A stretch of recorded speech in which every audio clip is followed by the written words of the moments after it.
कोरबा जिले में Adani power limited की कंपनी कोरबा पावर लिमिटेड के विस्तार परियोजना को लेकर आज पर्यावरण स्वीकृति हेतु लोक सुनवाई आयोजित की गई। प्रस्तावित तीसरे चरण में 1600 मेगावाट क्षमता की नई इकाइयां स्थापित की जानी हैं, जिन पर लगभग 16,611 करोड़ रुपये का निवेश प्रस्तावित है। वर्तमान में प्लांट की दक्षता 600 मेगावाट है। कंपनी के अनुसार नई इकाइयां आधुनिक अल्ट्रा सुपर क्रिटिकल तकनीक पर आधारित होगी, जिससे प्रदूषण कम करने और दक्षता बढ़ाने का दावा किया गया है। लोक सुनवाई का उद्देश्य पर्यावरण स्वीकृति हेतु आयोजित लोक सुनवाई में परियोजना से जुड़े पर्यावरणीय प्रभावों, रोजगार, स्वास्थ्य और सामाजिक मुद्दों पर स्थानीय लोगों की राय ली गई। इस दौरान परियोजना की जानकारी प्रस्तुत की गई और ग्रामीणों की आपत्तियां तथा सुझाव सुने गए। जन सुनवाई के पहले और दौरान कई ग्रामीणों और सामाजिक संगठनों ने परियोजना के पर्यावरणीय और स्वास्थ्य प्रभावों पर सवाल उठाए। एक ग्रामीण ने पर्यावरण विभाग को खुली चुनौती देते हुए कहा कि मशीन से माप कर बताया जाए कि कोरबा जिले में वास्तविक प्रदूषण क्या है।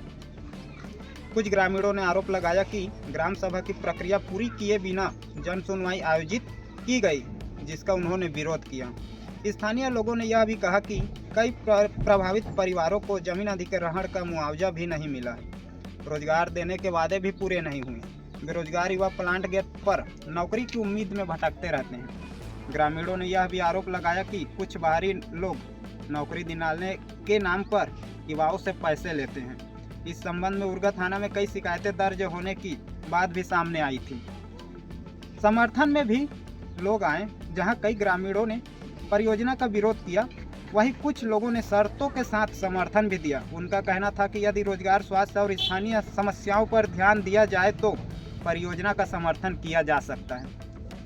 कुछ ग्रामीणों ने मांग की कि जन सुनवाई में स्थानीय मुद्दों को भी शामिल कर समाधान किया जाए। जन सुनवाई के बाद अडानी प्रबंधन ने कई मुद्दों पर आश्वासन दिए। कंपनी ने स्पष्ट किया कि विस्तार के लिए नई जमीन अधिग्रहण का प्रस्ताव नहीं है। स्वास्थ्य सुविधाएं के लिए विकल्प तैयार किए जाएंगे। फ्लाई ऐश राखड़ का सुरक्षित परिवहन किया जाएगा। रोजगार के संबंध में कंपनी ने बताया कि 74.5% कर्मचारी कोरबा जिले के हैं। लगभग 4.1% कर्मचारी छत्तीसगढ़ के अन्य जिलों से हैं। वही शेष कर्मचारी देश के अन्य राज्यों से हैं। अप्रत्यक्ष रोजगार में 83-84% स्थानीय लोग कार्यरत बताए गए। वही जन सुनवाई के दौरान विकास और पर्यावरण के बीच संतुलन को लेकर बहस देखने को मिली। क्षेत्र में यह सवाल प्रमुख रूप से उठ रहा है कि क्या विकास की कीमत पर्यावरण और जन स्वास्थ्य से चुकानी पड़ेगी। शिविर के प्रसाद सर ने भी कहा कि ये जन सुनवाई जो हमारी जो हुई है वो जनता की भागीदारी से हुई है। जो यहाँ की पंचायतें हैं, खासकर जो 5-10 किलोमीटर की पेरीफेरी में जितनी पंचायतें थी, चाहे वो खोडल था, पताड़ी था, पहंदा था, सरगमुंदिया था, दंदनी था और उसके अलावा बरपाली, तलकेजा, मसान, आसपास के देवरमाल, कुदरमाल, उर्गा, सारी की सारी जनता ने हमारा सपोर्ट किया है। तभी ये जन सुनवाई पीसफुली और इतनी सौहार्दपूर्ण तरीके से हो पाई है। तो हम जनता का धन्यवाद करते हैं, हम अपने सारे सहयोगियों का धन्यवाद करते हैं, हम मीडिया का धन्यवाद करते हैं, प्रशासन का धन्यवाद करते हैं और पुलिस का धन्यवाद करते हैं कि उन्होंने इतनी सब लोगों ने अपनी अपनी ड्यूटीज़ निभाई और इस जन सुनवाई को सक्सेसफुल और कामयाब बनाया। और हम आशा करते हैं कि हम इन गाँवों और गाँव के आसपास के जितने भी क्षेत्र हैं उसके विकास के लिए हम कार्य करते रहेंगे अडानी की तरफ से। और बाकी जो रोजगार के मुद्दे हैं, जैसे सर ने कहा है कि हम प्राथमिकता जो है वो लोकल लोगों को देंगे और जिनके भी लंबित रोजगार हैं वो प्रशासन जैसे आदेश करेगा हमें RR के तहत वैसे किया जाएगा। धन्यवाद। ग्रामीणों ने विरोध किया है। नहीं, देखो, जब कोई जन सुनवाई होती है तो कुछ लोग विरोध भी करते हैं और कुछ लोग समर्थन में भी रहते हैं, पर आपने देखा होगा कि 80 से 90% लोग हमारे पक्ष में थे।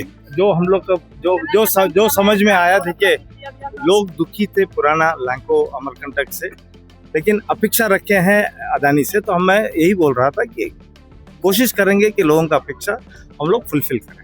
रोजगार के मुद्दे का उसको किस तरीके से देखेंगे? जैसे सर ने बोला कि शिवी के सर ने भी बोला और प्रशासन ने भी बोला, एडीएम साहब ने अपने संबोधन में भी बोला कि जो भी रहेगा, मतलब प्रशासन की ओर से जो R&R प्लान होता है, जो भी उसमें नीति नियम में होता है, उस हिसाब से उनके आदेश पे ही कंपनी उनको नौकरी देगी स्थानीय लोग। ये पर्यावरण के लिए था।